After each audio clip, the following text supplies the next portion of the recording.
আসসালামু আলাইকুম, আমি রাফসান সামিল Abid. Basic robotics with Rafsan চ্যানেলে আপনাদের স্বাগত। রোবট, খুব সম্ভবত এই শব্দটা একেবারেই শোনেনি এমন কাউকে খুঁজে পাওয়া যাবে না। রোবট বলতে আমরা কি বুঝি? মানুষের মতো দেখতে একটি যন্ত্র যা মানুষের মতো বিভিন্ন কাজ করতে পারে। এই সংজ্ঞাটি একদিক থেকে ঠিক, একদিক থেকে ভুল। রোবট হলে যে একটি যন্ত্র হতেই হবে এটা ঠিক, তবে রোবট হলে যে একটি মানুষের মতো হতে হবে সেটা ভুল। রোবটের নির্দিষ্ট সংজ্ঞা দেওয়া খুব কঠিন। IEEE বলে সেন্স, ডিসিশন, অ্যাকশন। কোনো যন্ত্রের ভিতর যদি তিনটি ক্ষমতা থাকে তাহলে তাকে রোবট বলা যায়।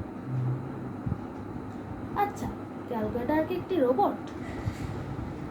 কেবলই আমরা যে সংজ্ঞাটি পেলাম সেটার উপর ভিত্তি করে বললে ক্যালকুলেটর একটি রোবট। আচ্ছা, রোবটের কর্মপরিধি কি? রোবট কত প্রকার? রোবট অনেক প্রকার হয়ে থাকে।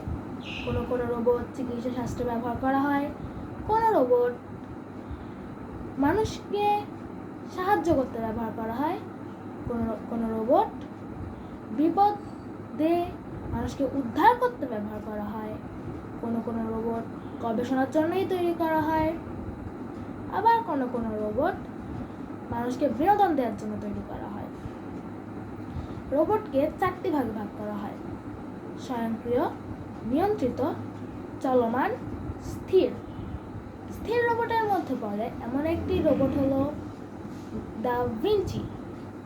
এই রোবটটি তার সূক্ষ্ম সূচ দ্বারা অস্ত্রোপচার করে থাকে। এটি চলাচল করতে পারে না, তাই এটি স্থির রোবট।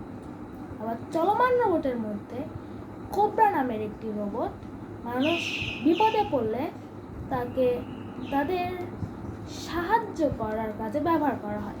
কোথাও আগুন লাগলে এই রোবটকে সেখানে পাঠানো হয় মানুষকে উদ্ধার করতে। সুতরাং এটা একটি চলমান রোবট। কিছু রোবট রয়েছে যেগুলো নিয়ন্ত্রিত। কিছুক্ষণ আগেই আমরা যেই দা ভিঞ্চি নামের রোবটের কথা জানলাম, এটি একটি নিয়ন্ত্রিত রোবট। দক্ষ চিকিৎসকের পরামর্শ ব্যতীত এই রোবট কোনো কাজ করতে পারে না। আবার কোনো রোবট রয়েছে স্বয়ংক্রিয়। রোম্বা নামের একটি রোবট একাই সারা বাড়ি ঘুরে বেড়ায় এবং বিভিন্ন ময়লা পরিষ্কার করে থাকে। এটিকে নিয়ন্ত্রণ করতে হয় না, সুতরাং এটি নিয়ন্ত্রিত রোবটের মধ্যে পড়ে না, এটি পড়ে স্বয়ংক্রিয় রোবটের ভিতর। আজকে এই পর্যন্তই।